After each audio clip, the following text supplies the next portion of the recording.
Naval chief admiral Naveed Ashraf तकरीब के मेहमान खुसूसी थे।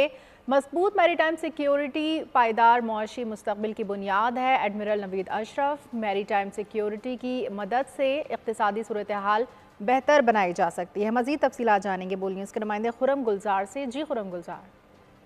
जी बिल्कुल, पाकिस्तान नेवी के ज़ेर एहतमाम मुनक़दा छठी मैरीटाइम सिक्योरिटी वर्कशॉप का इख्तितामी तकरीब का जो इनकाद है वो लाहौर में किया गया, जिसमें chief of the naval staff admiral Naveed Ashraf तकरीब के मेहमान खुसूसी थे। साथ ही 9 रोज़ा मैरीटाइम सिक्योरिटी वर्कशॉप में बहरा हिंद में मैरीटाइम सिक्योरिटी और जोग्राफी सियासी मामलात को उजागर किया गया है। साथ ही वर्कशॉप की जानिब से मुल्की मेरिट मैरीटाइम सेक्टर में बेहतरी और अहम तजव्वुज़ात भी पेश की गई हैं। साथ ही मजबूत मैरीटाइम सेक्टर पायदार मुआशी मुस्तकबिल की बुनियाद के लिए भी इस हवाले से एडमिरल नवीद अशरफ का कहना था।